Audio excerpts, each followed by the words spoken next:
Hello बच्चों, कैसे हो आप लोग। हम ठीक है सर, आप कैसे हैं। मैं भी बहुत अच्छा हूँ। तो आज की क्लास स्टार्ट करते हैं।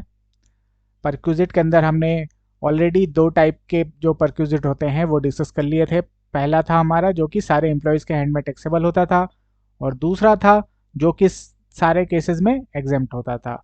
आज हम third type of perquisite discuss करेंगे जो कि है परक्यूजिट जो कि सिर्फ स्पेसिफाइड एम्प्लॉयज़ के हैंड में टैक्सेबल होता है। सिर्फ स्पेसिफाइड एम्प्लॉयज़ के हैंड में टैक्सेबल होता है। अगर नॉन स्पेसिफाइड एम्प्लॉयज़ है तो उसके हैंड में टैक्सेबल नहीं होगा। लेकिन लेकिन आज के टाइम पे इसका कोई रिलेवेंस नहीं रह गया। क्यों सर, क्यों नहीं रह गया। आज के टाइम पे स्पेसिफाइड एम्प्लॉय हो या नॉन स्पेसिफाइड, दोनों बराबर है। सर क्यों। चलिए पहले देखते हैं कि स्पेसिफाइड एम्प्लॉयज है कौन। ठीक है, ठीक है सर, चलिए। Perquisite taxable only in the hand of specified employees. अब हमें पता भी तो होना चाहिए सर स्पेसिफाइड एम्प्लॉयज होते कौन है, तभी तो हम अलग अलग बता पाएंगे कि ये स्पेसिफाइड है ये नॉन स्पेसिफाइड है। बिल्कुल। चलिए, मीनिंग ऑफ स्पेसिफाइड एम्प्लॉयज। पहला है डायरेक्टर एम्प्लॉय। अगर कंपनी का डायरेक्टर है और वो एम्प्लॉय भी है तो उसको हम क्या बोलेंगे, स्पेसिफाइड एम्प्लॉय। ठीक है, ठीक है सर। उसके बाद दूसरा, an employee who has a substantial interest in the company. अगर एम्प्लॉय का सबेंशियल इंटरेस्ट है कंपनी में, सबेंशियल इंटरेस्ट मतलब सर, अगर अगर उसके पास इक्विटी शेयर है 20% या उससे ज़्यादा वोटिंग पावर के कंपनी में, तो उसको हम बोलेंगे, क्या बोलेंगे, कि उसका सबेंशियल इंटरेस्ट है कंपनी में। ठीक है। A person has a substantial interest in a company if he is a beneficial owner of a equity share। अगर वो बेनिफिशियल ऑनर है 20% या उससे ज़्यादा वोटिंग पावर वाले इक्विटी शेयर का कंपनी के, तो मानेंगे कि उसका सबेंशियल इंटरेस्ट है कंपनी के अंदर। ठीक है, ठीक है सर। एम्प्लॉय इसमें भी कवर नहीं हुआ, इसमें भी नहीं हुआ। फिर third, employee drawing in excess of ₹50,000। मतलब सर, अगर कोई एम्प्लॉय 50,000 से ज़्यादा की सैलरी विड्रॉ कर रहा है ड्यूरिंग द ईयर, तो उसको हम स्पेसिफाइड एम्प्लॉय मान लेंगे। अच्छा सर, 50,000 बस उस टाइम के लिए रिलेवेंट था जब ये बना था, लेकिन आज के टाइम पे इसका कोई रिलेवेंस नहीं है। 50,000 आज तो लिमिट ही आपकी 5-5 लाख तक पहुंच गई है। ठीक है, तो इसका आज के टाइम पे रिलेवेंस ख़त्म है। आज के टाइम पे रिलेवेंस ख़त्म है। 50,000 बोल रहा है सैलरी, जिस जो ड्रॉ कर रहा है, ले रहा है, वो स्पेसिफाइड एम्प्लॉय की डेफिनेशन में कवर हो जाएगा। तो आज के टाइम पे जो भी एम्प्लॉय है उसकी सैलरी 50,000 से ज़्यादा ही है। एनुअली सैलरी 50,000 से ज़्यादा ही है, तो आज के टाइम पे सारे ही स्पेसिफाइड एम्प्लॉय की डेफिनेशन में कवर है। इसीलिए बोल रहा था कि आज के टाइम पे इसका कोई भी रिलेवेंस नहीं है। आज के टाइम पे सारे के सारे क्या है, स्पेसिफाइड एम्प्लॉयज़ के डेफिनेशन में कवर हो जाएंगे। An employee whose income chargeable under the head salary exceed 50,000 in is a specified employee excluding non monetary benefit। जब हम सैलरी कैलकुलेट करेंगे तो उसमें जो भी नॉन मॉनिटरी बेनिफिट होंगे उसको हम एक्सक्लूड कर देंगे, जैसे आपका रेंट फ्री अकोमोडेशन हो गया। ठीक है, जो भी आपके नॉन मॉनिटरी बेनिफिट है उसको हम एक्सक्लूड कर देंगे। क्लियर है। बिल्कुल सर। तो क्लियर है हमें डेफिनेशन क्या होता है स्पेसिफाइड एम्प्लॉय। हाँ सर, अगर वो डायरेक्टर है या एम्प्लॉय का सबेंशियल इंटरेस्ट है कंपनी में, या फिर एम्प्लॉय 50,000 से ज़्यादा ड्रॉ कर रहा है सैलरी पूरे साल में, तो वो स्पेसिफाइड एम्प्लॉय बन जाएगा। Very good.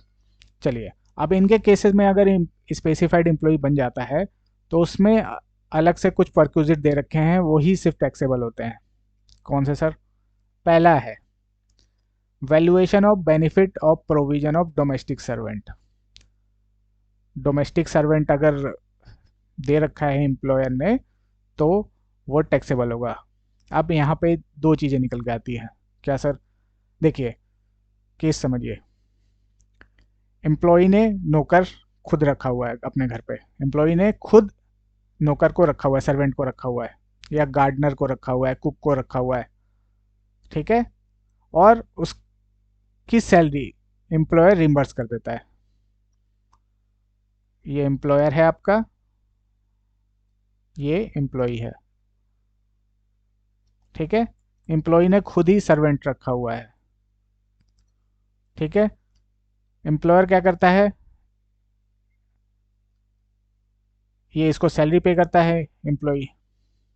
एम्प्लॉयर क्या बोलता है कि कोई बात नहीं, तुम्हारा जितना खर्चा है मैं रिम्बर्स कर दूंगा। तो ये रिम्बर्स कर देता है नौकर का जो भी खर्चा होता है, एम्प्लॉय ने खुद रखा हुआ है। मान लीजिए एम्प्लॉयर रिम्बर्स नहीं करता, तो एम्प्लॉय को फिर भी पेमेंट करना पड़ता, ओब्लिगेशन एम्प्लॉय की है, उसको फिर भी पे करना पड़ता।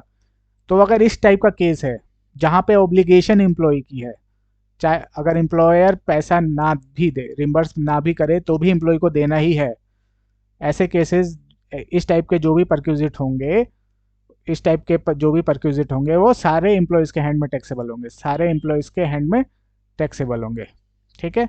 अब दूसरा केस, ये एम्प्लॉयर है, ये एम्प्लॉय है। एम्प्लॉयर ने खुद ही सर्वेंट प्रोवाइड करा रखा है, खुद ही सर्वेंट प्रोवाइड करा रखा है, और इसकी सैलरी ये देता है, एम्प्लॉयर देता है। तो क्या यहाँ पे एम्प्लॉय की ऑब्लिगेशन है इसको पे करने की? नहीं सर, ऑब्लिगेशन नहीं है। तो इस टाइप के जो भी बेनिफिट हैं जहाँ पे एम्प्लॉयर सर्वेंट प्रोवाइड करवा रहा है एम्प्लॉय के घर पे, वहाँ पे सिर्फ और सिर्फ परक्यूजिट बनेगा उन स्पेसिफाइड एम्प्लॉयज़ के हैंड में। कितना बनेगा? जितना भी कॉस्ट एम्प्लॉयर को पड़ रहा है, जितनी सैलरी पे कर रहा है उनको सर्वेंट्स को, और बदले में अगर कुछ रिकवरी कर रहे हैं एम्प्लॉय से, इसके बदले में अगर मान लो कुछ नॉमिनल अमाउंट एम्प्लॉय से रिकवर कर रहे हैं, तो वो माइनस हो जाएगा, सिंपल सी बात है, ठीक है।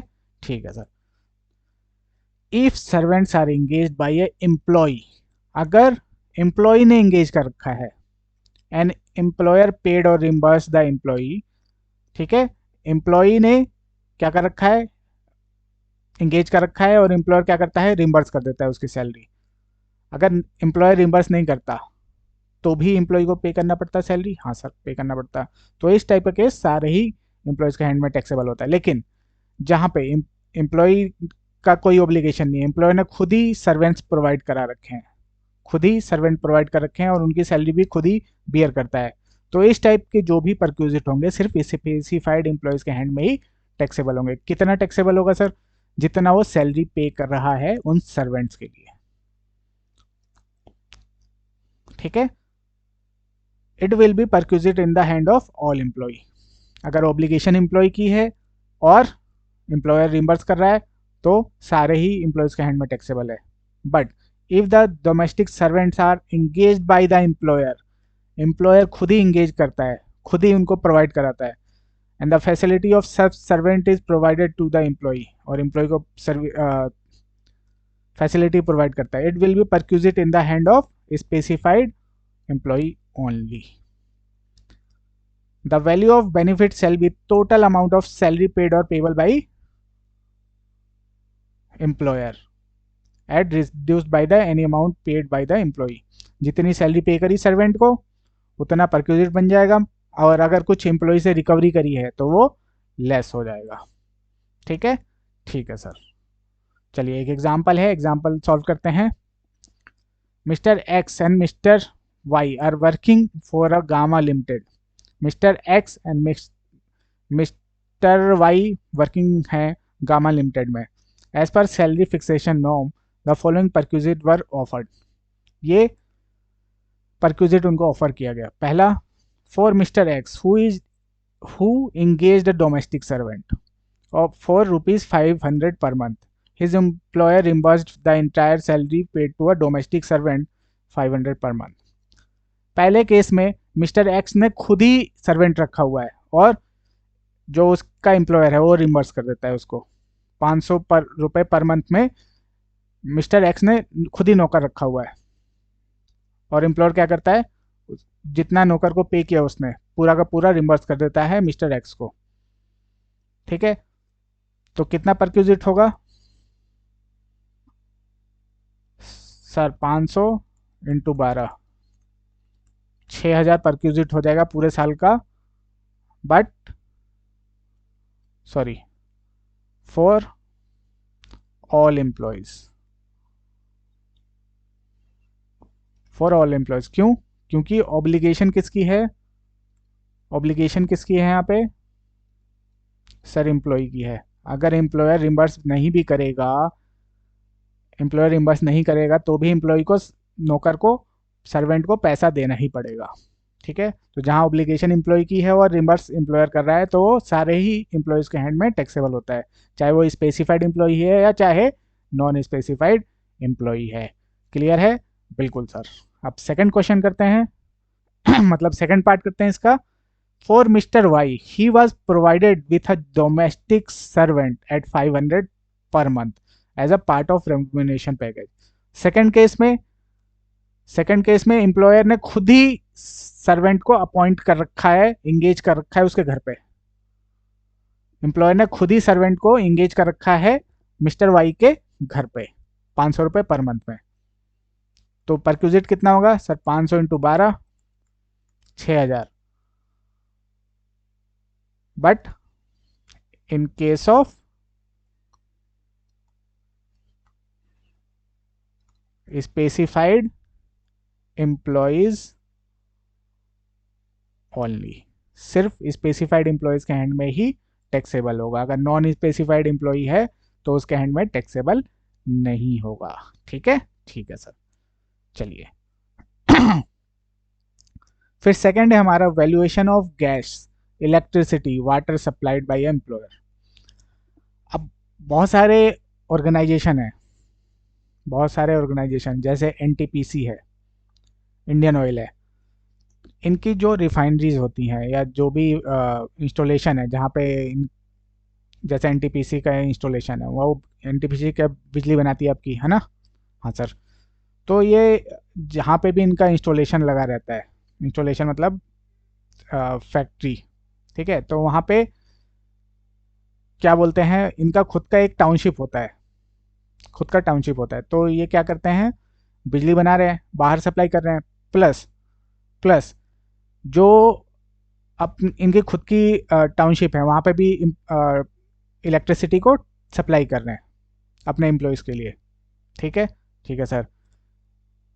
सेम वाटर सप्लाई का है, गैस है, अपने एम्प्लॉयज़ को भी ट्रांसफ़र कर देते हैं। तो इस केस में, इस केस में क्या ये परक्यूज बनेगा? हाँ सर, बेनिफिट तो हो रहा है, तो बनेगा। तो देखते हैं कितना बनेगा और क्या वैल्यू लेंगे इसमें, इस केस में। इफ गैस, इलेक्ट्रिसिटी और water connection are taken by employee and employer paid and reimbursed the employee for such expenses, it will be perquisite in the hand of all employees. Gas का, पानी का, electricity का connection employ ने अपने नाम पे लिया है, एम्प्लॉय ने किसके नाम पे लिया है, खुद के नाम पे लिया है, और एम्प्लॉयर उसको रिम्बर्स कर देता है। अगर एम्प्लॉयर रिम्बर्स नहीं करेगा तो भी एम्प्लॉय को पे करना ही पड़ेगा। ऑब्लिगेशन किसकी है, एम्प्लॉय की है। ठीक है, एम्प्लॉय ने गैस का कनेक्शन, इलेक्ट्रिसिटी या पानी का कनेक्शन अपने नाम पे ले रखा है और एम्प्लॉयर उसको रिम्बर्स करता है। ठीक है, ठीक है। ऑब्लिगेशन किसकी है सर, एम्प्लॉय की, और रिम्बर्स कौन कर रहा है, एम्प्लॉयर कर रहा है सर। तो अगर इस टाइप का केस है तो ये सारे ही एम्प्लॉयज के हैंड में टैक्सेबल होगा, चाहे वो स्पेसिफाइड हो या नॉन स्पेसिफाइड हो। दूसरा केस, कनेक्शन एम्प्लॉयर के नाम पे है और वो एम्प्लॉय को गैस, वाटर या सिमिलर नेचर सप्लाई कर रहा है। ठीक है, इस केस में सिर्फ स्पेसिफाइड एम्प्लॉयज के हैंड में परक्यूजिट बनेगा, जितना वो बेनिफिट मिल रहा है, जितनी वैल्यू होगी। अब वैल्यू कैसे निकालेंगे?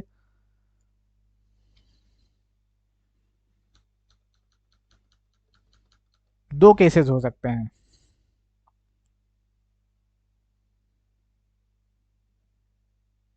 गैस, इलेक्ट्रिसिटी और वाटर, दो केसेस हो सकते हैं।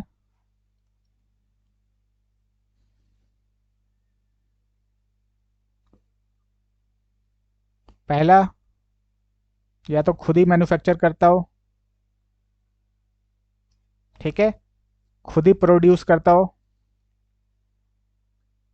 या खुद ही सप्लाई करता हो या फिर कहीं और से अदर एजेंसी को पेमेंट करके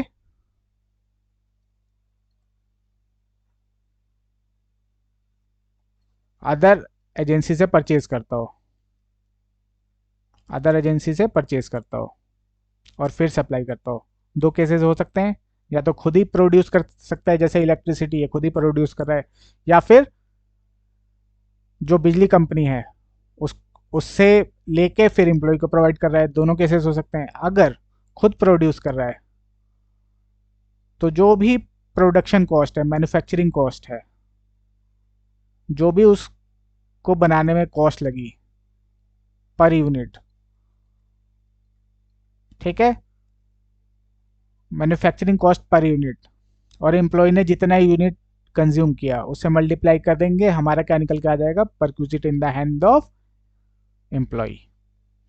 और अगर हमने बाहर आउटसाइड से अगर परचेज किया है, आउटसाइड से परचेज किया है, उस केस में जितना हम पे कर रहे हैं आउटसाइड को, जितना आउटसाइड को पेमेंट कर रहे हैं, आउटसाइड एजेंसी को जितना पेमेंट कर रहे हैं, ठीक है, उसके लिए जितना पोर्शन उस एम्प्लॉय को जा रहा है वो क्या बन जाएगा, परक्यूजिट बन जाएगा in case of specified employees. ठीक है, ठीक है sir. If payment is made to agency supplying to a gas electricity सी, अगर हम आउटसाइड से बाहर से ले रहे हैं तो किसी एजेंसी या कंपनी से लेंगे, तो जितना हम उसको पेमेंट कर रहे हैं उस कंपनी को, ठीक है, वो हमारा क्या बन जाएगा, परक्यूजिट बन जाएगा in the hand of employee. दूसरा, अगर खुद ही प्रोड्यूस कर रहा है कंपनी, तो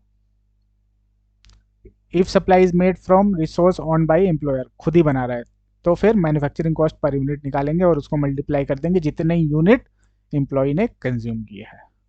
ठीक है, ठीक है सर, चलिए।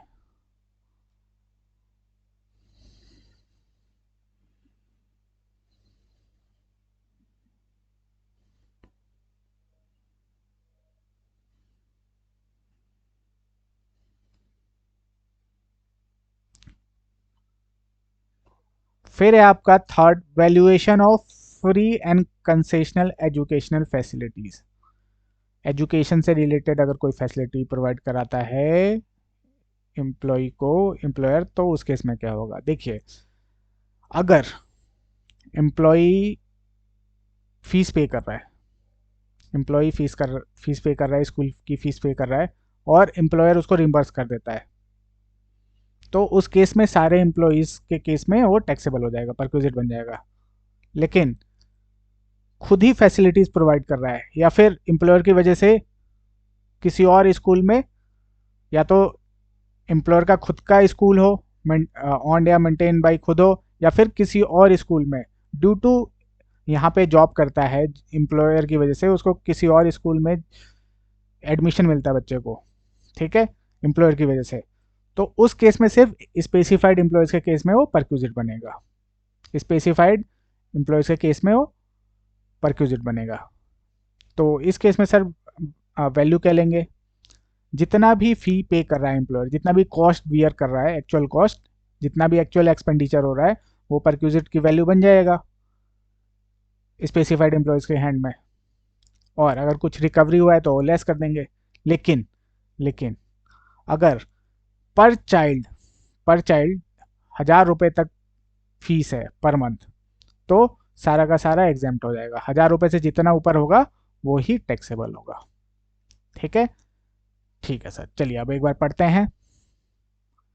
If school fees of a children of an employee or any member of employee's household is paid or reimbursed by a employer or employee's behalf, it will be perquisite in the hand of all employees।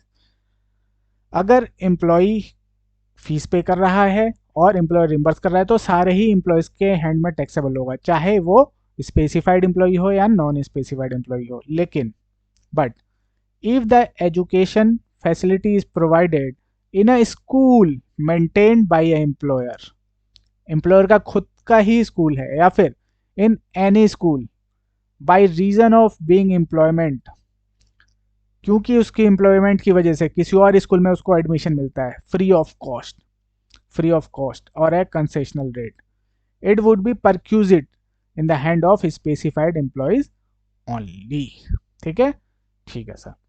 The value of benefit to the employee resulting from a provision of concessional educational facility of any member shall be determined as follow. पहला, if educational institution is maintained and owned by employer, cost of such education in a similar institution in or near in a locality. However, there would be no perquisite if the cost of such education or value of such benefit per child does not exceed 1000 per month. ठीक है, हम क्या value लेंगे, हम देखेंगे कि similar जो school है, सिमिलर कंडीशन में सिमिलर स्कूल की कितने में चार्ज करता है दूसरे बच्चों से, वो हमारी बन जाएगी, क्या बन जाएगी, परक्यूजिट की वैल्यू। लेकिन अगर 1000 रुपये तक पर चाइल्ड फीस है, 1000 रुपये तक पर चाइल्ड फीस है, तो 1000 पूरा का पूरा एग्जाम्प्ट हो जाएगा, 1000 से ऊपर जितना होगा सिर्फ उतना ही टैक्सेबल होकर चलेगा। ठीक है, ठीक है सर, चाहे एम्प्लॉयर ने मेंटेन कर रखा हो या फिर किसी और एजुकेशनल इंस्टीट्यूशन में due to reason of employment, क्योंकि यहाँ पे जॉब करता है इसकी वजह से उसमें एडमिशन मिला फ्री ऑफ कॉस्ट, उसका सेम, दोनों का ही सेम ट्रीटमेंट है। और इसके अलावा किसी और केस में, यानी अदर केसेस में जितना भी एक्चुअल एक्सपेंडिचर है वो परक्यूजिट बन जाएगा in the hand of employee. The exemption of 1000 per month is allowed only in case of education facility provided to the children। यहाँ पे देखिए लिखा भी हुआ पर चाइल्ड, और चाइल्ड नहीं है तो पूरा का पूरा, not in case of other house hold member. जो 1000 रुपये पर मंथ की बेनिफिट है वो सिर्फ बच्चों के लिए एप्लीकेबल है, वहाँ पे लिखा भी हुआ है पर चाइल्ड।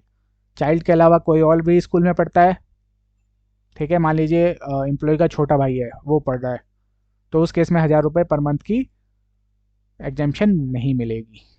ठीक है, और अगर इस केस में एम्प्लॉय से कुछ रिकवरी हुई है, एम्प्लॉय से कुछ रिकवरी हुई है तो उसको भी लेस कर देंगे। ठीक है सर, चलिए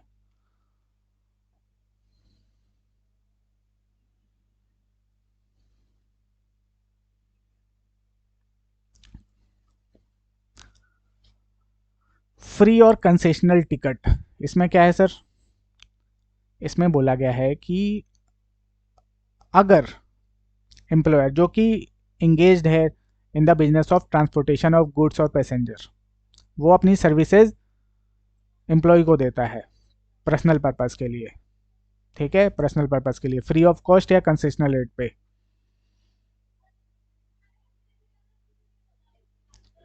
तो इस केस में वो परक्यूजिट बन जाएगा in case of specified employees. और क्या वैल्यू होगी, वही सर्विस अगर वो पब्लिक को देता तो किस रेट पे ऑफर करता, ठीक है, वो क्या बन जाएगा, परक्यूजिट बन जाएगा in the hand of employee. और अगर कुछ रिकवरी हुई है तो उसको लेस कर देंगे। सर आपने तो ये पहले भी पढ़ा रखा है ट्रांसपोर्ट फैसिलिटी में, जो सेकंड कैटेगरी थी, exempt in case of all cases, वहाँ पे तो आपने बोला था कि एग्जाम्प्ट है। बिल्कुल, मैं बेसिकली लिंक करना चाहता था इसीलिए वहाँ पे भी रखा।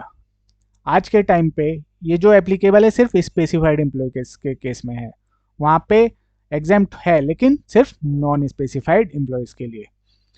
बट आज के टाइम पे स्पेसिफाइड नॉन स्पेसिफाइड में कोई डिफरेंस नहीं है, जो हमने यहाँ पे ये पढ़ा था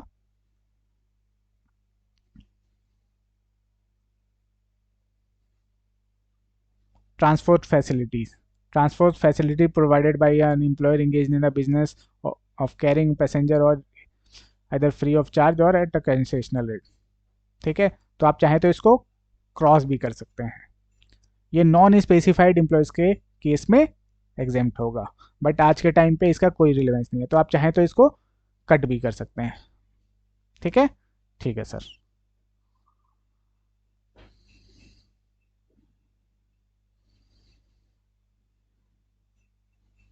जैसे कि मान लीजिए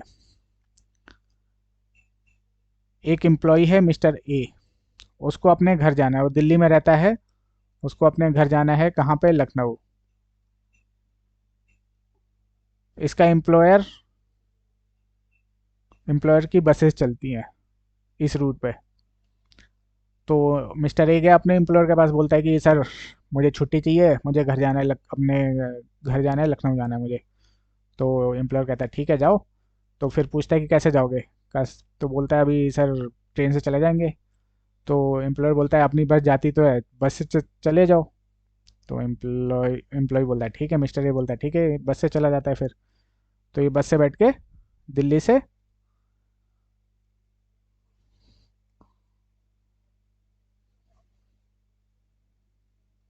बस में बैठ के दिल्ली से लखनऊ चला जाता है।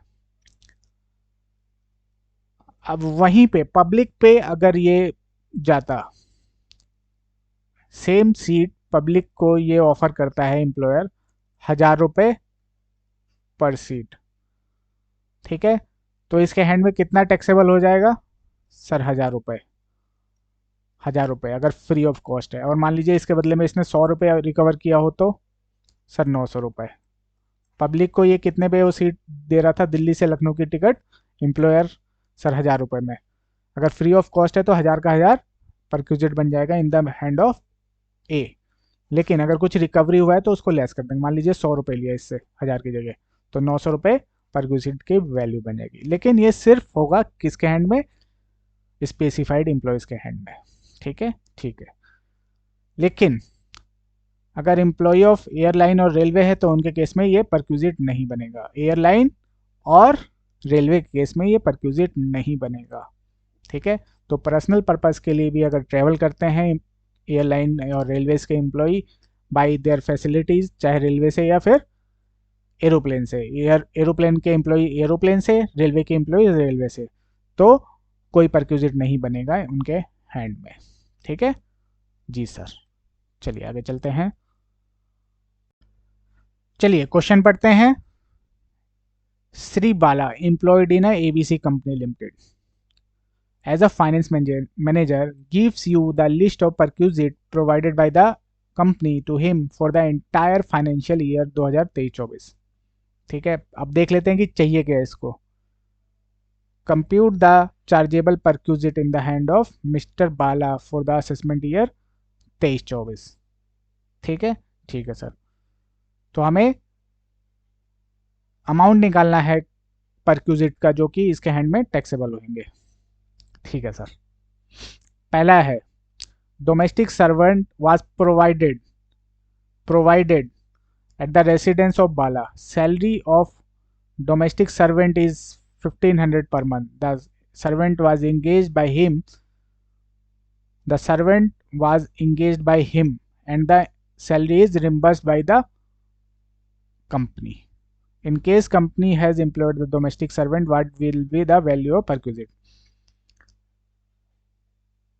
सर्वेंट को किसने रखा है सर, सर्वेंट को एम्प्लॉय नहीं रखा हुआ है, और एम्प्लॉयर बेचारा उसकी सैलरी दे रहा है सर्वेंट की, ठीक है। तो अगर ऐसा केस है जहाँ पे एम्प्लॉय ने रखा हुआ है, ओब्लिगेशन एम्प्लॉय की है, तो उस केस में सारे ही एम्प्लॉयज़ के हैंड में टैक्सेबल होएगा सर, चाहे वो स्पेसिफाइड हो या फिर नॉन स्पेसिफाइड हो। लेकिन अगर एम्प्लॉयर ने प्रोवाइड कर रखा है तो सिर्फ स्पेसिफाइड एम्प्लॉयज़ के हैंड में टैक्सेबल होगा, ठीक है, ठीक है सर। चलिए, तो पहले केस में 1,500 इंटू 12 कितना हो गया,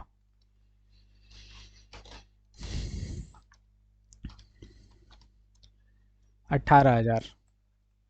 ये टैक्सेबल हो जाएगा ऑल एम्प्लॉयज़ के केस में। इसी का ही सेकेंड पार्ट बोलता है कि अगर employed the company has employed, अगर कंपनी उसको इंगेज करती, सर्वेंट को उसके घर पे अपॉइंट कौन करती, कंपनी प्रोवाइड करती, उस केस में सर इतना ही होता है। लेकिन सिर्फ वन का जो सेकेंड पार्ट है 18,000 सिर्फ स्पेसिफाइड एम्प्लॉयज़ के हैंड में है टैक्सेबल होता, स्पेसिफाइड एम्प्लॉयज के हैंड में परक्यूजिट बनता। सेकेंड है free education was provided to his two children Aarthi and Ashok. Employee के दो चिल्ड्रन थे, एक ऑर्थी और एक Ashok, in a school maintained and owned by a company. तो फ्री एजुकेशन उसको कंपनी प्रोवाइड करा रही थी, जो कि उस जो स्कूल था वो खुद का था, कंपनी का।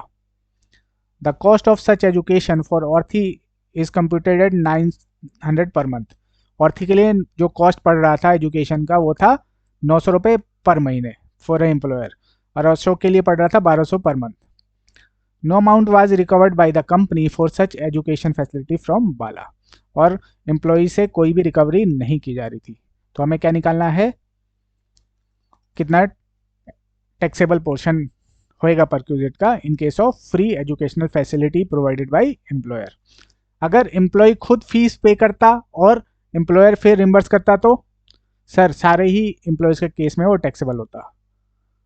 ठीक है, चाहे वो स्पेसिफाइड हो या नॉन स्पेसिफाइड हो। लेकिन यहाँ पे क्या है कि एम्प्लॉयर का खुद की फैसिलिटीज़ है, एम्प्लॉय की खुद की फैसिलिटीज़ है, और उसका कॉस्ट 900 रुपये और 1200 रुपये आया है, तो 1000 रुपये तक तो एग्जाम्प्ट है। ठीक है सर, और थी 900 रुपये इंटू 12 कितना हो गया आपका,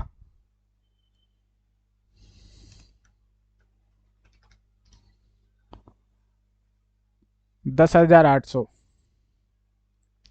लेस एग्जाम्प्ट, सारा का सारा एग्जाम्प्ट हो जाएगा आपका ये, तो नील टैक्सेबल ऑर्थी के केस में। फिर अशोक, अशोक का कितना है सर 1200। अब सर 1200 करेंगे या 200 करेंगे, देखिए दोनों व्यू पॉसिबल है, अप टू 1000 तक एग्जाम्पशन है। हाँ सर, दोनों व्यू है। आप जैसे ही 1000 से पूरा 1000 से जैसे ही ऊपर गया तो आप चाहे तो पूरा का पूरा टैक्सेबल भी कर सकते हैं, या फिर 1000 से जितना ऊपर गया उतना भी टैक्सेबल कर सकते हैं।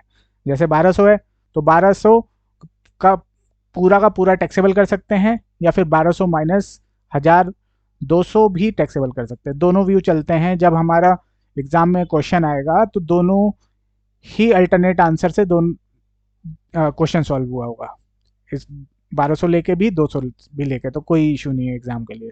तो हम एक व्यू लेते हैं कि जो 1000 से ऊपर होगा वो एग्जेम्प्ट होगा, सॉरी टैक्सेबल होगा। तो 200 इंटू 12, 2400 आपका क्या हो जाएगा, टैक्सेबल हो जाएगा। ठीक है, ठीक है सर। उसके बाद third, the employer has provided movable asset such as a television, refrigerator and air conditioner at the residence of Bala. The actual cost of such asset provided to the employee is 1,10,000। Employer ने employ के घर पे TV, refrigerator, AC सब कुछ provide करा रखा है। तो एम्प्लॉय को फ़ायदा मिल रहा है, बिल्कुल मिल रहा है सर, फ़ायदा ही फ़ायदा है, उसको खरीदना ही नहीं पड़ रहा है। एम्प्लॉय एम्प्लॉयर सब कुछ दे रहा है, तो कितना बेनिफिट होगा। हमने सर पढ़ा था यूज़ ऑफ मूवेबल एसेट, हाँ सर पढ़ा था। लैपटॉप और कंप्यूटर के केसेस में क्या होता है सर, नील। और इन case of any other asset 10% per annum of actual cost, 10% per annum of actual cost. तो 110 है आपका, एक्चुअल कॉस्ट 110 है, इसका 10% निकाल दीजिए, कितना आ गया 11,000 रुपये। यही आपका अगर पार्ट ऑफ द ईयर होता तो सर जितना पार्ट ऑफ ईयर होता उतना प्रपोर्शनेट कर देते। मान लीजिए 6 महीने के लिए गया तो 6 महीना कर देते। ठीक है, ठीक है sir. A gift voucher worth 10,000 was given on the occasion of his marriage anniversary. It is given by the company to all employees above certain grade. Gift voucher भी दिया कंपनी ने 10,000 का उसके मैरिज एनिवर्सरी पे। तो sir gift के cases में अगर 5,000 तक का गिफ्ट है तो सर पूरा का पूरा एग्जाम्प्ट हो जाता है, और 5,000 से ऊपर है तो फिर दोनों व्यू चलते हैं, पूरा का पूरा आप टैक्सेबल कर दो, या फिर जो डिफरेंस है उसको टैक्सेबल कर दो। जैसे 10,000 है तो 10,000 का पूरा 10,000 टैक्सेबल कर दो, या 10,000 माइनस 5,000, 5,000 को टैक्सेबल कर दो, दोनों ही व्यू चलते हैं। ठीक है, तो हम मान के चलेंगे जो एक्सेस है 5,000 से वो टैक्सेबल है, तो 5,000 हमारा टैक्सेबल आएगा इस केस में। ठीक है, ठीक है सर। उसके बाद telephone provided at the residence of Shri Bala and the bill aggregating to 25,000 paid by the employer. Employer ने बाला के घर पे टेलीफोन लगवा रखा है और उसका बिल भी पे किया है 25,000 का। सर, टेलीफोन एम्प्लॉय के घर पे लगवाना और उसका बिल पेमेंट करना, ये परक्विजिट नहीं माना जाता इनकम टैक्स में, इसीलिए ये एग्जेम्प्ट हो जाएगा, ये टैक्सेबल नहीं होगा, ये एग्जेम्प्ट हो जाएगा। ठीक है, ठीक है सर। देन उसके बाद next, housing loan eight 6% per annum.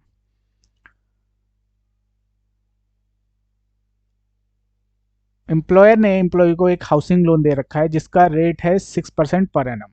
Amount outstanding on 1 April 2023 इज 6 lakh rupees. Shri Bala pays 12,000 per month towards principal on 5th of each month. ठीक है, the lending rate of State Bank of India as on 1 April 2023 for housing loan may be taken as 10%। चलिए अब इसको करते हैं। जहां पे इंटरेस्ट फ्री या फिर कंसेशनल लोन दे रहा है एम्प्लॉयर, ठीक है, तो उस केस में हम एसबीआई का रेट लेते हैं और जो 1 अप्रैल को रेट होता है वो लेते हैं, और जो एम्प्लॉयर दे रहा है दोनों के बीच में डिफरेंस देखते कितना का है। अगर वो डिफरेंस मान लीजिए मार्केट रेट ऑफ इंटरेस्ट जो एसबीआई का रेट है 1 अप्रैल 2023 को वो 10% है और एम्प्लॉयर का 6% है। अगर एम्प्लॉयर भी 10% पे देता तो कोई दिक्कत नहीं थी, लेकिन यहाँ पे मार्केट रेट से कम दे रहा है, मार्केट रेट से कम दे रहा है, मार्केट में 10% रेट चल रहा है और एम्प्लॉयर 6% दे रहा है, तो 4% का फायदा हो रहा है इंटरेस्ट पे। हाँ सर, तो बस परक्विजिट निकाल दे। चलिए 6 पॉइंट का सॉल्व करते हैं।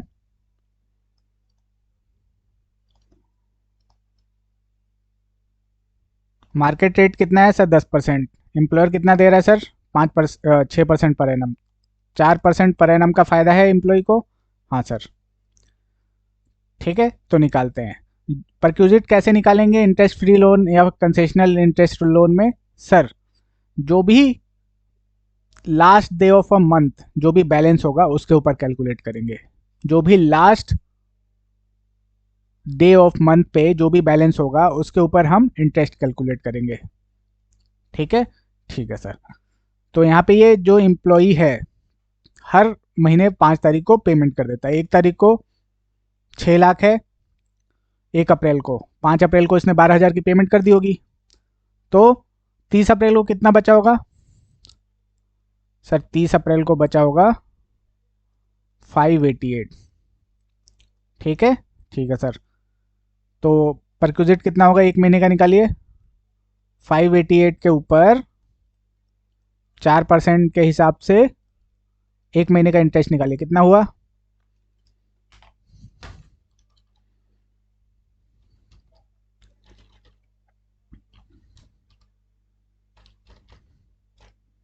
सर 1960। Very good. अब आते हैं मई में। 31 मई को कितना बैलेंस होगा इसका? सर 12,000 और माइनस कर दीजिए।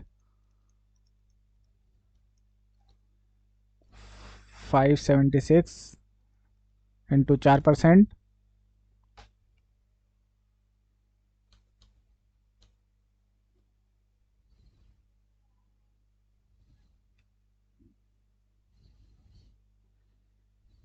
इंटू 1/12, कितना हो गया? Into 4% divide by 12, 1920। सेम बाकी मंथ का भी ऐसे ही कैलकुलेट कर लेंगे हम। ठीक है, ठीक है सर। चलिए, और जो भी होगा हर महीने का फिर ऐड कर लेंगे। साल में कितना हुआ हर महीने का निकाल के जितना हुआ वो हमारा परक्यूजिट का वैल्यू बन जाएगा। ठीक है, मैंने 2 महीने का कैलकुलेट किया है, बाकी आपको खुद करना है। ठीक है, ठीक है सर। ये बैलेंस कैसे आया समझ में आया? 1 अप्रैल को 6 लाख बैलेंस था, है ना। ये क्या करता है, 5 तारीख को, हर मंथ की 5 तारीख को 12,000 पे कर रहा है, तो 5 अप्रैल को पे कर दिया होगा इसने 12,000 रुपये। 30 अप्रैल को बैलेंस क्या होगा, 588, ठीक है। फिर 5 मई को पे किया होगा 12,000, हाँ सर। तो 30 मई को क्या बचेगा सर, 588 माइनस 12, 578, सेम ऐसे कंटिन्यू रहेगा, ठीक है। ठीक है सर, तो मार्च तक का कैलकुलेट करना है अपने को, और हर महीने का जो भी परक्यूजिट का वैल्यू आएगा वो ऐड कर देंगे, वो हमारा पूरे साल का परक्यूजिट निकल के आ जाएगा, ठीक है। ठीक है सर, चलिए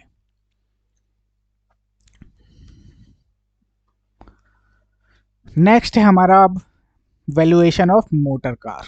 ये क्या है सर, ये क्या है, इस केस में, इस केस में पहले समझते हैं केस क्या है।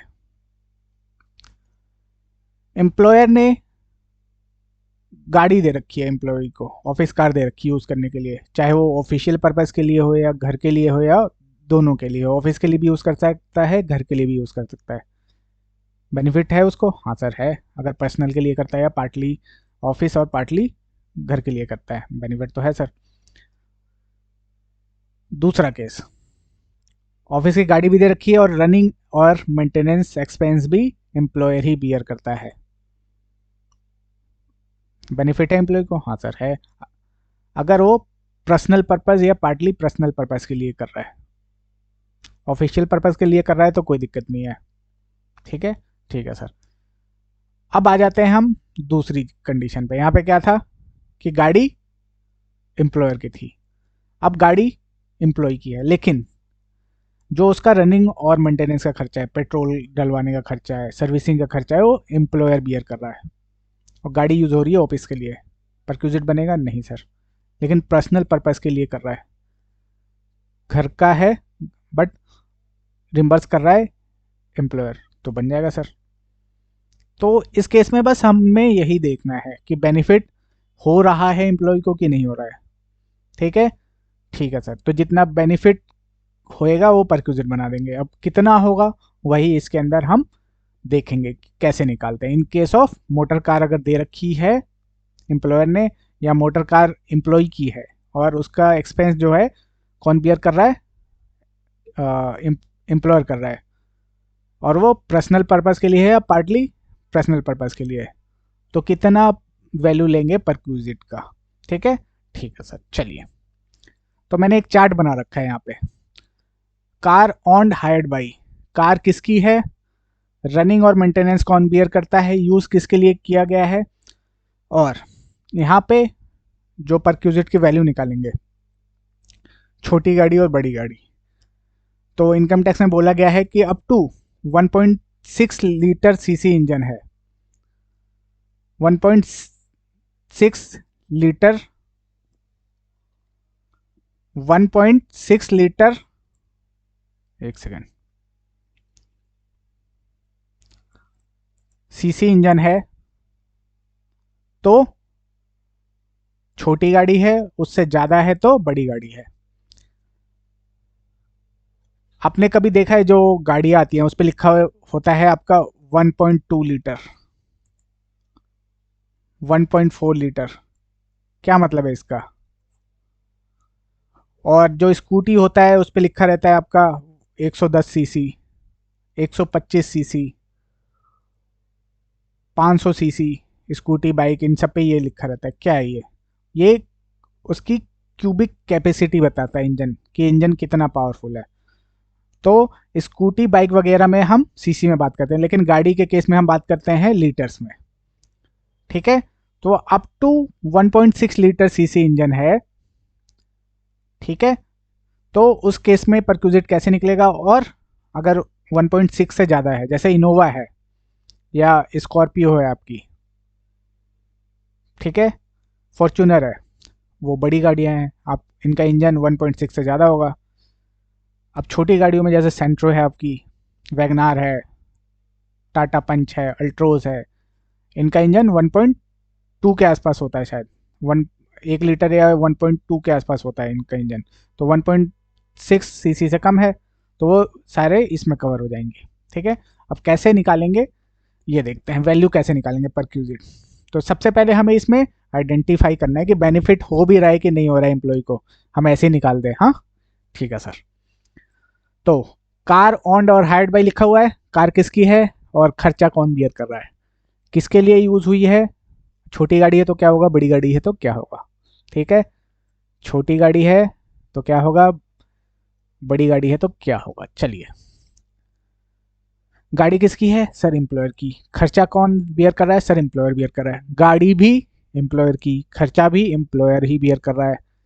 यूज़ किसके लिए हो रहा है सर, ऑफिस के लिए हो रहा है। तो ऑफिस के लिए हो रहा है तो बात ही खत्म है। एम्प्लॉय को कोई बेनिफिट है इससे, नहीं सर कोई बेनिफिट नहीं है, तो कोई परक्यूजिट की वैल्यू नहीं बनेगी, नील हो जाएगा। ठीक है, चाहे छोटी हो या बड़ी गाड़ी। उसके बाद सेकंड केस, गाड़ी है एम्प्लॉयर की, खर्चा भी एम्प्लॉयर ही दे रहा है, चाहे पे कर रहा है या रिम्बर्स कर रहा है। ठीक है, और एम्प्लॉय इसको यूज़ कर रहा है पर्सनल पर्पस के लिए। किस लिए यूज़ कर रहा है, पर्सनल पर्पस के लिए। बेटे को स्कूल से लेने चला जाता है ऑफिस की गाड़ी में, मॉल घूमने चला जाता है फैमिली को लेकर गाड़ी में, ऑफिस की गाड़ी में, सब्जी लेने ऑफिस की गाड़ी से जाना है, पर्सनल पर्पस के लिए यूज़ कर रहा है। गाड़ी किसकी, एम्प्लॉयर की। और खर्चा रनिंग और मेंटेनेंस कौन बियर कर रहा है, एम्प्लॉयर ही बियर कर रहा है। लेकिन फ़ायदा कौन ले रहा है सर, एम्प्लॉय ले रहा है। सब्जी लेने जाता है, बच्चे को स्कूल से लेने जाता है, मॉल घूमने जाता है। तो इस केस में क्या होगा, इस केस में क्या होगा, जितना भी खर्चा हुआ, जितना भी खर्चा हुआ एम्प्लॉयर का, वो परक्यूजिट बना देंगे in the hand of employee. और खर्चा क्या क्या हो सकता है sir, running and maintenance, petrol का खर्चा हो सकता है, टायर पंचर हो गया उसका खर्चा हो सकता है, सर्विसिंग का खर्चा हो सकता है। ठीक है, प्लस अगर ड्राइवर प्रोवाइड किया है तो ड्राइवर की सैलरी, वो भी खर्चा है। हाँ सर वो भी खर्चा है। और गाड़ी यूज़ कर रहा है, ऑफिस की गाड़ी यूज़ कर रहा है, तो अब किसी भी चीज़ को यूज़ करेंगे तो नॉर्मल बियर एंड टीयर होगा। हाँ सर होगा, तो डेप्रिसिएशन भी प्रोवाइड कराना पड़ेगा। हाँ सर, डेप्रिसिएशन भी ऐड करना पड़ेगा, क्योंकि गाड़ी यूज़ कर रहा है घर के लिए, तो नॉर्मल बियर एंड टीयर भी हो रहा है। हाँ सर, तो डेप्रिसिएशन भी ऐड करेंगे। ठीक है सर, तो क्या बन जाएगा हमारा, actual expenses including salary of driver, अगर ड्राइवर भी है। ठीक है, plus 10% per annum of actual cost, जो गाड़ी की एक्चुअल कॉस्ट है उसका 10% पर एनम ऐड कर देंगे, नॉर्मल बियर एंड टीयर की वजह से। गाड़ी यूज़ कर रहा है तो नॉर्मल बियर एंड टीयर हो रहा है। हाँ सर, तो 10% पर एनम एक्चुअल कॉस्ट का गाड़ी का वो ऐड कर देंगे, actual cost plus 10% per annum of actual cost of car, दोनों ही केसेस में, चाहे छोटी हो या बड़ी हो। फिर अगर एम्प्लॉई से कुछ रिकवरी करी है, अगर एम्प्लॉय से कुछ रिकवर किया गया है इसके लिए, तो उसको माइनस कर देंगे, उसको माइनस कर देंगे। ठीक है, ठीक है सर। तो अगर गाड़ी एम्प्लॉयर की है, ऑफिस की गाड़ी है, ऑफिस ही उसका खर्चा बियर कर रही है रनिंग मेंटेनेंस, लेकिन एम्प्लॉय यूज कर रहा है अपने पर्सनल पर्पस के लिए, उस केस में जो भी खर्चा होएगा एम्प्लॉयर जो बियर कर रहा है, including salary of driver, plus जितना गाड़ी का नॉर्मल बियर एंड टीयर है, नॉर्मल बियर टीयर क्या माना गया है, 10% per annum of actual cost of a car. ठीक है, वो ऐड कर देंगे। और अगर एम्प्लॉय से कुछ रिकवर किया गया है इसके लिए तो वो माइनस कर देंगे। ठीक है, ठीक है सर। चलिए, दोनों केसेस में सेम है, बिल्कुल सर। अब आता है थर्ड पॉइंट, गाड़ी किसकी सर, एम्प्लॉयर की। खर्चा कौन बियर कर रहा है सर, एम्प्लॉयर ही बियर कर रहा है। यूज़ किसके लिए हो रहा है सर, पार्टली यूज़ हो रहा है सर, ऑफिस के लिए भी यूज़ हो रहा है और पर्सनल पर्पस के लिए भी यूज़ हो रहा है। अब पॉसिबल है इस केस में, आप खुद सोचिए, ऑफिस के लिए भी यूज़ हो रही है, पर्सनल पर्पस के लिए भी यूज़ हो रही है। पॉसिबल है कि आप एकदम 100% एक्यूरेट रिकॉर्ड मेंटेन करके रखो कि मैं यहाँ से यहाँ तक ऑफिस का काम किया इतने किलोमीटर तक, उसके बाद यहाँ से यहाँ तक घर के लिए लेके गया। पॉसिबल है, नहीं सर पॉसिबल नहीं है एक्यूरेट करना। इसीलिए यहाँ पे हम इनकम टैक्स ने डीम्ड मान लिया है कि इतना परसेंट आपका परक्यूजिट मान लेंगे हम, जहाँ पे गाड़ी एम्प्लॉयर की है और रनिंग एंड मेंटेनेंस भी एम्प्लॉयर बियर कर रहा है, लेकिन यूज़ हो रही है गाड़ी पार्टली पर्पस के लिए, ऑफिस के लिए भी यूज़ हो रही है और किसके लिए यूज़ हो रही है, पर्सनल पर्पस के लिए। अभी तक दोनों केसेस में क्या था, पूरा का पूरा एक्सक्लूसिवली ऑफिस के लिए यूज हो रही थी या फिर एक्सक्लूसिवली पर्सनल पर्पस के लिए यूज हो रही थी ऊपर वाले केसेस में। यहाँ पे एक्सक्लूसिवली ऑफिस के लिए यूज हो रही थी, यहाँ पे एक्सक्लूसिवली पर्सनल पर्पस के लिए यूज हो रही थी, लेकिन यहाँ पे दोनों के लिए यूज हो रही है, ऑफिस के लिए भी और घर के लिए भी। तो इस केस में इनकम टैक्स में बोला गया है कि जहाँ पे एम्प्लॉयर की गाड़ी है और एम्प्लॉयर ही उसका खर्चा भी बियर कर रहा है रनिंग मेंटेनेंस का, वहाँ पे और यूज हुई है पार्टली पर्पस के लिए, ऑफिस के लिए भी और पर्सनल दोनों के लिए यूज हो रही है। तो अगर छोटी गाड़ी है तो 1800 रुपये और बड़ी है तो 2400 रुपये। 1800 छोटी गाड़ी के लिए और बड़ी है तो 2400 रुपये पर मंथ मान लेंगे परक्यूजिट की वैल्यू। यह है अगर ड्राइवर प्रोवाइड नहीं किया गया, और साथ में ड्राइवर भी प्रोवाइड किया गया तो सर 900 और ऐड कर देंगे। अगर ड्राइवर भी गाड़ी के साथ प्रोवाइड किया तो 900 पर मंथ ड्राइवर के भी ऐड कर देंगे। ठीक है, ठीक है सर। तो ये क्या हो जाएगा, अगर विथ ड्राइवर प्रोवाइड कर रखी है तो 1800 प्लस 900 कितना हो जाएगा, 2700। और ये हो जाएगा 2400 प्लस 900 3300 पर मंथ हो जाएगा अगर विथ ड्राइवर है। विथ ड्राइवर है, यहाँ पे इनकम टैक्स में शोफर लिखा हुआ है, जिसका मतलब होता है ड्राइवर। ठीक है, ठीक है सर। 3 केसेस डिस्कस कर लिए। पहला था गाड़ी ऑफिस की, रनिंग मेंटेनेंस भी ऑफिस वाले ही बियर कर रहे हैं और यूज भी ऑफिस के लिए हो रही है, कोई दिक्कत ही नहीं है इस केस में। गाड़ी ऑफिस की, रनिंग मेंटेनेंस भी ऑफिस बियर कर रहा है और यूज हो रही है लेकिन पर्सनल पर्पस के लिए। तो यहाँ पे जो भी एक्चुअल कॉस्ट होगा including salary of driver plus 10% per annum of actual cost of a car, और अगर कुछ रिकवरी हुई है एम्प्लॉय से तो वो लेस कर देंगे। ठीक है, ठीक है सर। फिर थर्ड में क्या था, अगर पार्टली यूज हो रही है, पार्टली यूज हो रही है तो वहाँ पे पॉसिबल नहीं है एग्जैक्ट पता करना कि कितना ऑफिस के लिए यूज हुआ है कितना पर्सनल के लिए हुआ है। तो वहाँ पे एक इनकम टैक्स ने मान लिया है कि हाँ इतना होना चाहिए, तो 1800 और 2400 पर मंथ मान लिया है। अगर ड्राइवर के साथ नहीं है, ड्राइवर के साथ है तो 900 और ऐड कर दीजिए, 2700 3300 हो जाएगा। ठीक है, ठीक है सर। देन नेक्स्ट केस गाड़ी एम्प्लॉयर की। खर्चा यहाँ पे जो एम्प्लॉई है वो बोलता है कि जो मेरा घर का खर्चा है वो मैं खुद ही बियर कर लेता हूँ। जो मेरा पर्सनल पर्पस है, पर्सनल पर्पस के लिए यूज़ कर रहा हूँ, उसका रनिंग एंड मेंटेनेंस मैं खुद बियर कर रहा हूँ। ठीक है, गाड़ी ऑफिस की। लेकिन एम्प्लॉय यहाँ पे बोल रहा है कि जो पर्सनल पर्पस के लिए जो मैं यूज़ कर रहा हूँ गाड़ी को, उसके लिए मैं खुद ही बियर कर रहा हूँ, उसका खर्चा मैं खुद बियर कर रहा हूँ। ऑफिस की गाड़ी घर लेके गए, पेट्रोल भरा लिया, एम्प्लॉय ने अपनी जेब से पेट्रोल का पैसा दिया, फिर लाके ऑफिस में गाड़ी जब काम हो गया तो ऑफिस में ले जाके वापस गाड़ी खड़ी कर दी। बट यहाँ पे भी फिर वही दिक्कत आ रही है कि क्या एम्प्लॉय सच बोल रहा है। अगर सच भी बोल रहा है तो इट इज़ नॉट पॉसिबल कि 100% एक्यूरेट ही मेंटेन करेगा। तो यहाँ पे बोला ठीक है, हम मान लेते हैं कि आपने अपनी जेब से पे किया, ठीक है हम मानते हैं, बट फिर भी हम कुछ पोर्शन आपका परक्यूजिट बनाएंगे ही, क्योंकि जो आप बोल रहे हो 100% एक्यूरेट नहीं हो सकता है। ठीक है, तो इस केस में जहाँ पे employee running and maintenance bear कर रहा है फॉर जो उसने अपने पर्सनल पर्पस के लिए गाड़ी यूज़ करी उतने पोर्शन के लिए, तो उस केस में हो जाएगा 600 रुपये और 900 रुपये। उस केस में हो जाएगा 600 रुपये और 900 रुपये पर मंथ। और अगर ड्राइवर है तो सर ड्राइवर है तो 900 ऐड कर देंगे। अगर ड्राइवर भी साथ में है तो प्लस 900 और ऐड कर देंगे। ये हो जाएगा आपका 600 प्लस 900 1500, ये हो जाएगा 1800। सिंपल। ठीक है, ठीक है सर। चलिए, ये था जहाँ पे गाड़ी थी एम्प्लॉयर की। अब second type of case discuss करने वाले हैं।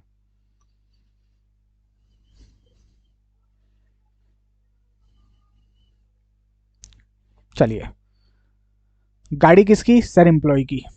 रनिंग एंड मेंटेनेंस कौन बियर कर रहा है, एम्प्लॉयर बियर कर रहा है। गाड़ी कौन किसकी है, एम्प्लॉय की है, लेकिन पेट्रोल का खर्चा, सर्विसिंग का खर्चा, पंचर हो जा रही है गाड़ी उसका खर्चा, सब कुछ एम्प्लॉयर बियर कर रहा है। और गाड़ी यूज़ हो रही है ऑफिस के लिए, गाड़ी यूज़ हो रही है ऑफिस के लिए। तो इसमें कोई एम्प्लॉय का कुछ बेनिफिट है? नहीं सर, कहाँ बेनिफिट है सर। तो इस केस में कोई भी परक्यूजिट नहीं बनेगा, कोई परक्यूजिट नहीं बनेगा। ठीक है, ठीक है सर। दूसरा केस, गाड़ी एम्प्लॉय की। ठीक है, ठीक है सर। जो खर्चा है रनिंग एंड मेंटेनेंस वो एम्प्लॉयर बियर कर रहा है, और गाड़ी यूज हो रही है पर्सनल पर्पस के लिए। सर पूरा का पूरा परक्यूजिट बन जाएगा एम्प्लॉय के हैंड में। ठीक है।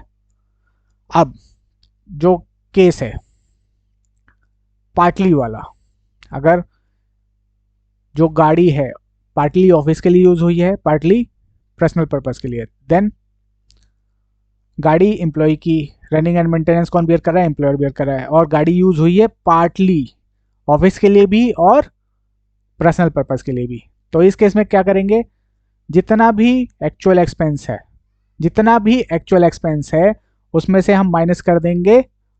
अगर छोटी गाड़ी है तो 1800 रुपये पर मंथ, और बड़ी गाड़ी है तो 2400 रुपये पर मंथ। छोटी गाड़ी है तो 1800 रुपये मंथ पर मंथ, और बड़ी गाड़ी है तो 2400 रुपये पर मंथ। जो भी एक्चुअल खर्चा है उसमें से माइनस कर देंगे। अगर सर गाड़ी के साथ ड्राइवर भी दे रखा है, तो ड्राइवर भी दे रखा है तो फिर 900 रुपये और माइनस कर देंगे। एक्चुअल एक्सपेंस जितना हुआ उसमें से अगर विदाउट ड्राइवर है तो 1800, और ड्राइवर भी दे रखा है तो फिर 2700 माइनस कर देंगे। यहाँ पे 3300 माइनस कर देंगे। ठीक है, ठीक है सर। उसके बाद where employees on any automotive conveyance and running and maintenance are meet or reimbursed by employer।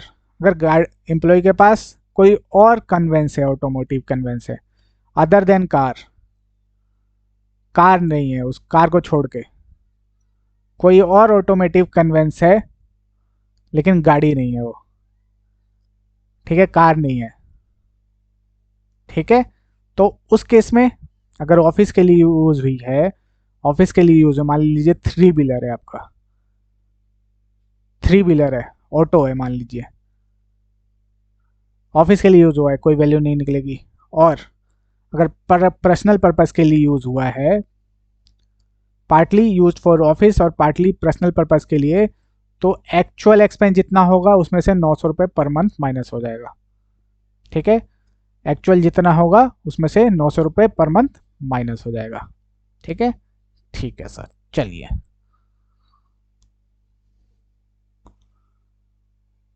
अब यहाँ पे सर एक और क्वेश्चन आता है। मान लीजिए सर एक से ज़्यादा गाड़ी प्रोवाइड कराता है एम्प्लॉयर, तो मान लीजिए सर एम्प्लॉयर के पास बहुत सारी गाड़ियाँ हैं, एक होंडा की है सर, एक टाटा की है, एक मारुति की है, तीन गाड़ियाँ सर उसके पास, एम्प्लॉयर के पास, और एम्प्लॉय तीनों ही यूज़ करता है। तो इस केस में क्या करेंगे, इस केस में कैसे करेंगे? तो इसमें से कोई सी भी एक कार को हम मान लेंगे कि यूज़ हुई है पार्टली पर्पस के लिए, पार्टली पर्पस के लिए यूज़ हुई है। कोई भी एक गाड़ी को मान लेंगे कि पार्टली पर्पस के लिए यूज हुआ है, बाकी दोनों को मान लेंगे कि एक्सक्लूसिवली एक्सक्लूसिवली पर्सनल पर्पस के लिए यूज हुई है। अब वो डिसाइड करेगा एम्प्लॉय, ठीक है, वो एम्प्लॉय डिसाइड करेगा। कोई सी भी एक गाड़ी को पार्टली मान सकता है वो, जो कि ऑफिस और घर दोनों के लिए यूज हुई है, बाकी रिमेनिंग कार्स को पर्सनल पर्पस के लिए मानेंगे। ठीक है, ठीक है sir. Where more than one motor car is provided, one car will be deemed to be used partly used, and the remaining car will be deemed as used as personal purpose। ठीक है, ठीक है sir. चलिए,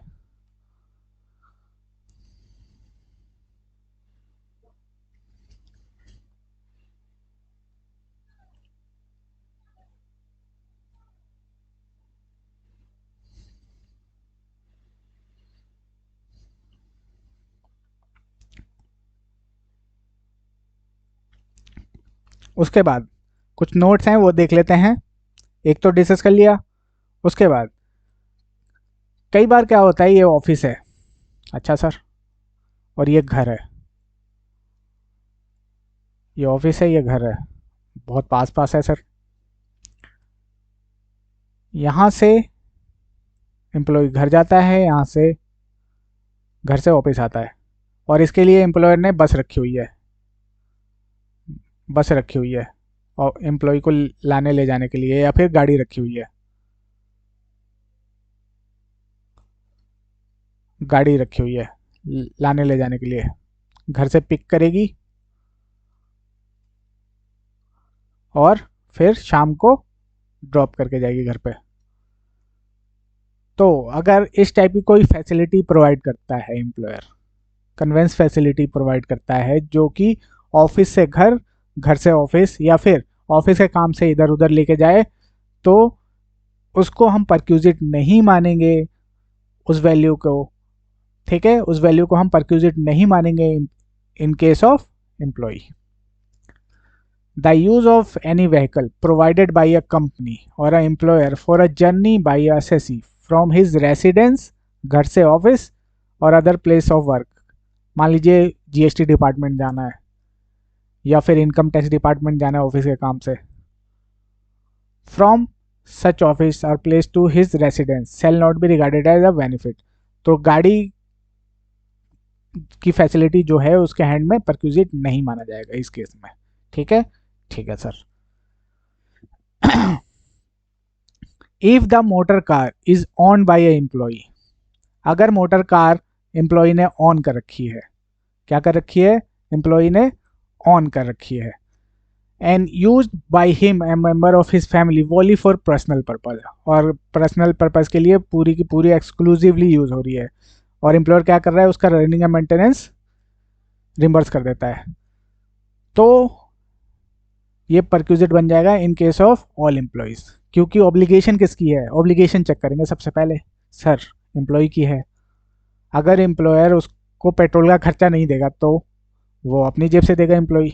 तो obligation अगर employ की है तो सारे ही एम्प्लॉयज़ के हैंड में वो टैक्सेबल होगा, चाहे वो स्पेसिफाइड एम्प्लॉय होगा या फिर नॉन स्पेसिफाइड एम्प्लॉय हो।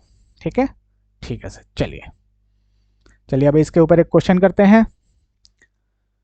A car of 1200 CC which is owned by X Limited and given to Y to be used both for official and personal purpose. All running and maintenance expenses are fully made by an employer. He is also provide a chauffeur. chauffeur मतलब driver. ठीक है, तो गाड़ी किसकी है sir, employer की है। Running maintenance कौन बियर कर रहा है, वो भी एम्प्लॉयर कर रहा है। यूज किस लिए हो रही है, गाड़ी किसकी है, एम्प्लॉयर की। रनिंग मेंटेनेंस कौन बियर कर रहा है, एम्प्लॉयर कर रहा है। यूज किसके लिए हो रही है, पार्टली यूज हो रही है सर।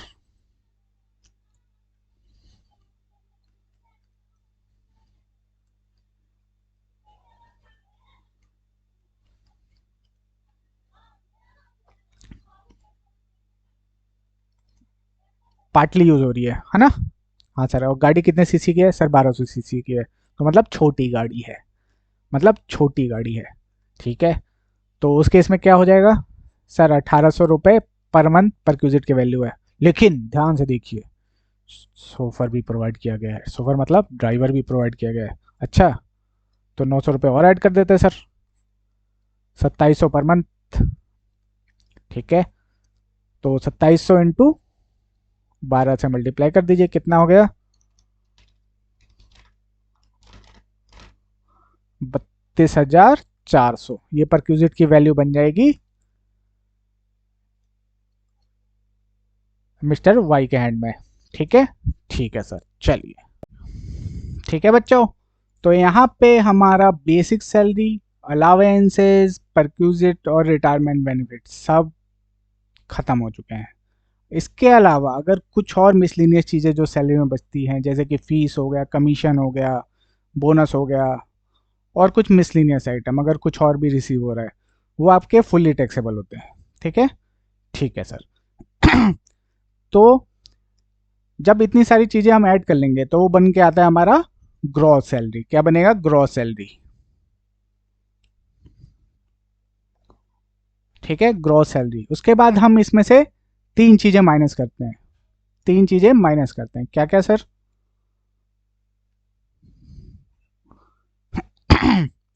पहला है स्टैंडर्ड डिडक्शन। सैलरी के अंदर जो सब पहला डिडक्शन होता है उसको बोलते हैं स्टैंडर्ड डिडक्शन। ये आप कोई सा भी टैक्स रिजीम सेलेक्ट करो, चाहे डिफॉल्ट वाला या ऑप्शनल, दोनों ही केस में up to 50,000 of a salary तक एग्जेम्पशन डिडक्शन मिल जाती है। ठीक है, अप टू 50,000 तक डिडक्शन मिल जाती है। मान लीजिए सर सैलरी 40,000 ही निकल के आ रही है तो 40,000 तक, मतलब अमाउंट ऑफ सैलरी और 50,000 विच एवर इज लोअर उसकी एग्जेम्पशन मिल जाएगी। ठीक है, ठीक है sir. a standard deduction of rupees 50,000 और amount of salary whichever is lower, जो भी सैलरी है ग्रॉस सैलरी और रुपीज 50,000 दोनों में से जो भी लोअर है वो आपकी स्टैंडर्ड डिडक्शन बन जाएगी। ये दोनों ही टैक्स रिजीम में मिलता है, चाहे असेसी ने ऑप्शनल टैक्स रिजीम सेलेक्ट किया है या फिर डिफॉल्ट टैक्स रिजीम सेलेक्ट किया है अंडर सेक्शन 115 BAC। क्लियर है? ठीक है सर। उसके बाद आता है हमारा एंटरटेनमेंट अलाउंस। सर ये तो हम ऑलरेडी पढ़ चुके हैं, ये तो सर सारे एम्प्लॉयज़ के हैंड में टैक्सेबल होता है, बिल्कुल होता है, लेकिन इंटरटेनमेंट अलाउंस का डिडक्शन मिलता है, लेकिन सिर्फ गवर्नमेंट एम्प्लॉय के केसेस में, सिर्फ गवर्नमेंट एम्प्लॉयज़ को इसका डिडक्शन मिलता है। अच्छा सर, हाँ, अगर नॉन गवर्नमेंट एम्प्लॉय है तो उसको इंटरटेनमेंट अलाउंस का डिडक्शन नहीं मिलता है। होता किस लिए सर? ये बेसिकली क्लाइंट को इंटरटेन करने के लिए होता है। ये क्लाइंट को एंटरटेन करने, जैसे चाय मीटिंग के लिए चाय कॉफ़ी वगैरह इन सब का जो भी खर्चा है उसके लिए होता है ये आपका। Entertainment allowance received is fully taxable, is first to be included in the salary. तो सैलरी में तो इंक्लूड करेंगे ही, चाहे गवर्नमेंट हो या नॉन गवर्नमेंट है, लेकिन अगर गवर्नमेंट है तो फिर उसकी डिडक्शन मिल जाती है अंडर सेक्शन 16।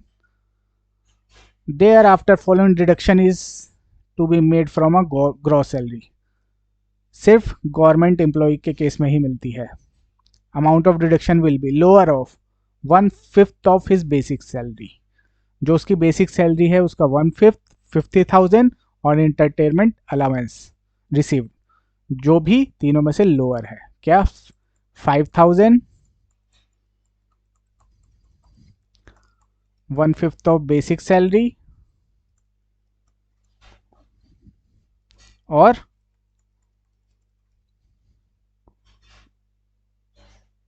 इंटरटेन सॉरी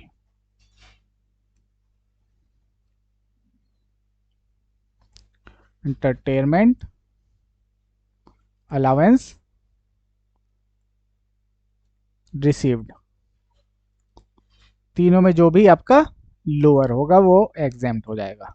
पहले इसको जितना भी इंटरटेनमेंट अलाउंस मिलेगा उसको हम सैलरी में ऐड करेंगे, फिर नीचे लेस होएगा सिर्फ गवर्नमेंट एम्प्लॉय के केस में, वो भी सिर्फ इन तीनों में से जो भी लोअर होगा आपका 5,000, 1/5 ऑफ बेसिक सैलरी और एक्चुअल इंटरटेनमेंट अलाउंस रिसीव, तीनों में जो भी लोअर होगा वो एग्जाम्प्ट हो जाएगा।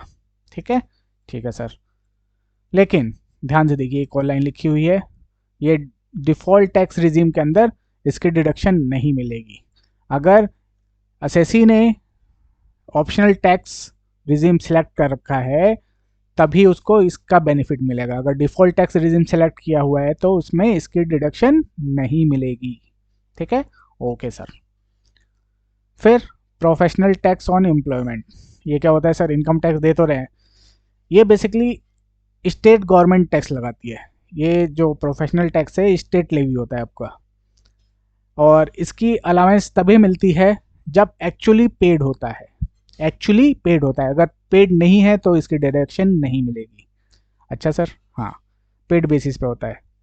करंट ईयर में अगर प्रीवियस ईयर का भी पे किया है तो उसकी भी मिल जाएगी, मतलब पेड बेसिस पे चलता है ये। ठीक है, मैक्सिमम आपका एक साल का 2,500 होता है, इससे ज़्यादा नहीं होता है। और एम्प्लॉई ने पे किया तो डिडक्शन मिलेगी, अगर एम्प्लॉयर ने पे किया तो, अगर एम्प्लॉयर ने पे किया तो फिर एम्प्लॉई ने पे किया तो डिडक्शन मिल जाएगी। एम्प्लॉयर ने पे किया तो पहले ग्रॉस सैलरी में ऐड कर देंगे, ग्रॉस सैलरी में ऐड कर देंगे, फिर डिडक्शन में लेस कर देंगे। ठीक है, ठीक है सर, वही चीज लिखी हुई है यहाँ पे। प्रोफेशनल टैक्स और taxes on employment levied by a state under article 276 of the constitution. Article दिया हुआ है कॉन्स्टिट्यूशन का।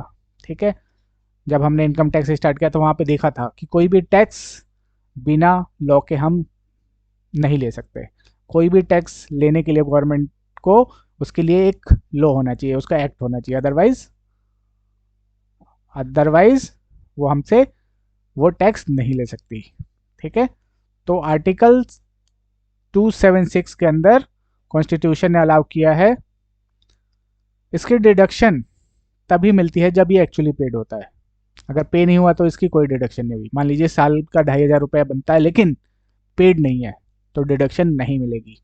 पे किया तभी डिडक्शन मिलेगी।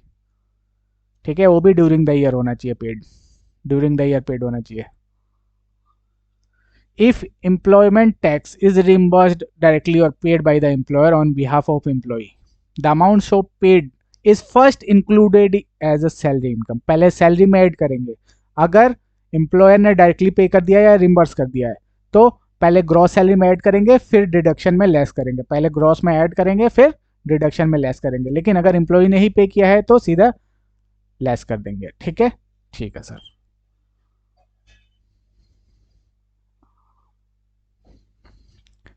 The deduction would not be available. इसकी डिडक्शन नहीं मिलेगी डिफॉल्ट टैक्स रिजीम के अंदर। डिफॉल्ट टैक्स रिजीम के अंदर इसकी डिडक्शन नहीं मिलेगी। तो सेक्शन 16 के अंदर ये तीनों आते हैं, उसमें से सिर्फ एक डिडक्शन डिफॉल्ट के अंदर मिलती है, standard deduction of 50,000 up to 50,000। बाकी प्रोफेशनल टैक्स और एंटरटेनमेंट अलाउंस की डिडक्शन नहीं मिलेगी डिफॉल्ट टैक्स रिजीम के अंदर। ठीक है, ठीक है सर। चलिए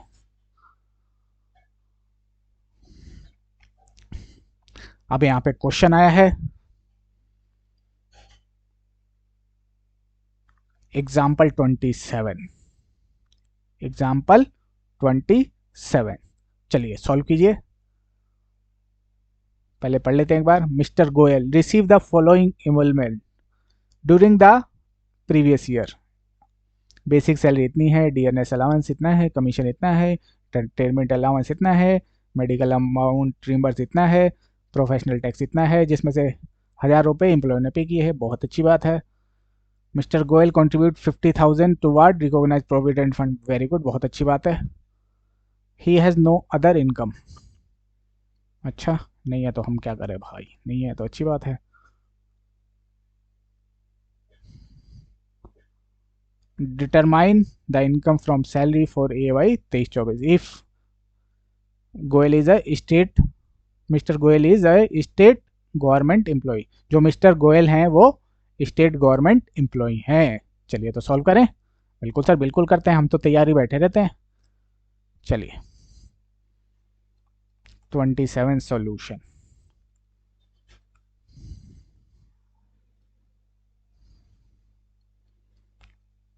लाइन सीधी नहीं बनती है ये। पार्टिकुलर्स अमाउंट, सबसे पहले बेसिक पे आ गया 4 लाख। ठीक है, डीए आ गया आपका, डीएनएस अलाउंस 1.5 लाख। कमीशन आ गया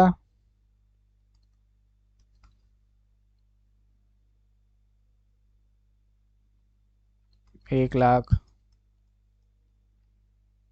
एंटरटेनमेंट अलाउंस आ गया,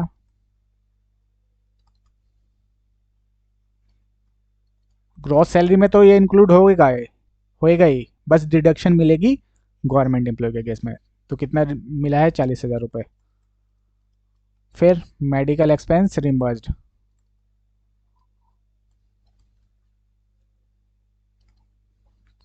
सर पूरा का पूरा हो जाएगा 25,000। फिर आता है प्रोफेशनल टैक्स,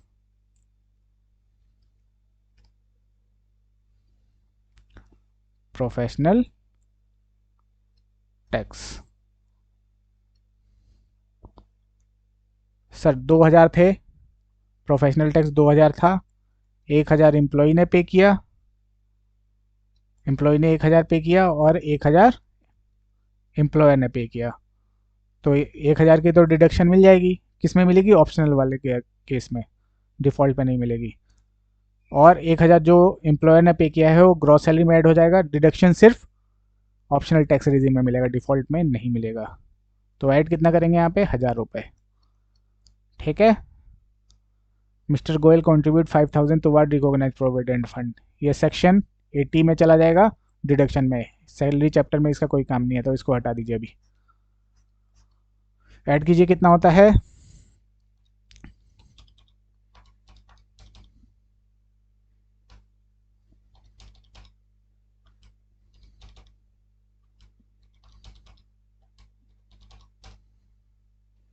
ये हो गया सर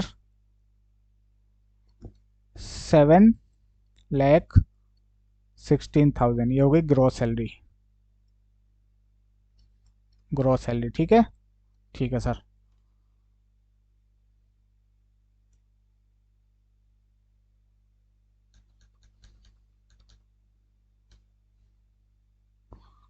अब इसमें से माइनस कर दीजिए। अभी हम कैलकुलेट कर रहे हैं डिफॉल्ट वाला, डिडक्शन अंडर, लेस कर दीजिए, deduction under section 16, standard deduction. इसमें सिर्फ स्टैंडर्ड डिडक्शन मिलेगी डिफॉल्ट वाले में। प्रोफेशनल टैक्स और एंटरटेनमेंट अलाउंस की डिडक्शन डिफॉल्ट टैक्स रिजीम में नहीं मिलेगी। तो 50,000 माइनस कर दीजिए, कितना हो गया सर? 6,66,000। ये नेट सैलरी आ गई डिफॉल्ट के अंदर, डिफॉल्ट टैक्स रिजीम के अंदर आ गई, है ना? हाँ सर। अब ऑप्शनल के अंदर निकालें। यहाँ तक दोनों में सेम आएगा? हाँ सर, यहाँ तक दोनों में सेम आ रहा है। फिर 50,000 भी मिलेगा। फिर प्रोफेशनल टैक्स और एंटरटेनमेंट अलाउंस का और निकालना है अपने को। चलिए, प्रोफेशनल टैक्स और माइनस होएगा,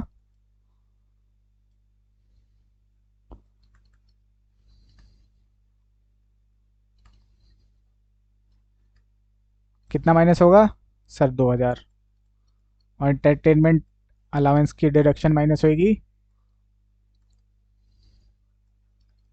कितनी? Least of following 1/5 of basic salary. Basic salary कितनी है सर? बेसिक सैलरी है 4 लाख थी ना? 4 लाख।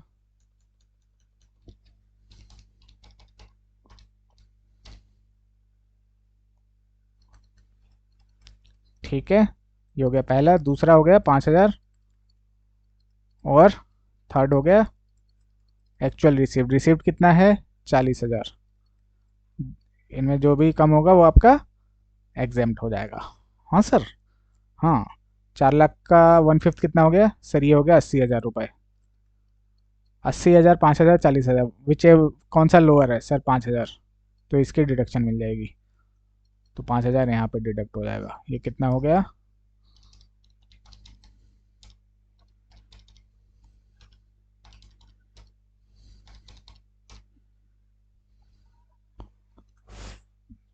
$659,000। ये आ गया हमारा ऑप्शनल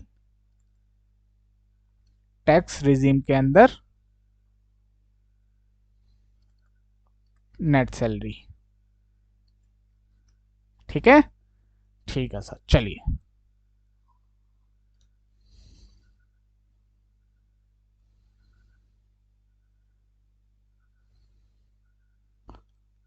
चलिए अब हमारा सिर्फ एक टॉपिक रह गया है सैलरी के अंदर, relief under section 1, sorry, relief under section 89। तो इसको हम नेक्स्ट क्लास में डिस्कस करेंगे। प्लस जो डिफ़ॉल्ट टैक्स रिजीम में कौन कौन से एग्जाम्पशन और डिडक्शन नहीं मिलेगी वो भी डिस्कस कर लेंगे इकट्ठे, कौन कौन सी लिस्ट है। और इसके अलावा जो क्वेश्चन है स्टडी मटेरियल के उनको हम सॉल्व करेंगे। तो लास्ट क्लास में हमारा नेक्स्ट क्लास में हमारा सैलरी चैप्टर ओवर हो जाएगा। उसके बाद हम income from house property start करेंगे। ठीक है, यहाँ तक आपको कुछ भी समझ में नहीं आया हो तो आप मुझे व्हाट्सएप या कॉल करके पूछ सकते हैं। मेरा नंबर है 7631399189। ओके, बिल्कुल sir. Okay, take care, good bye.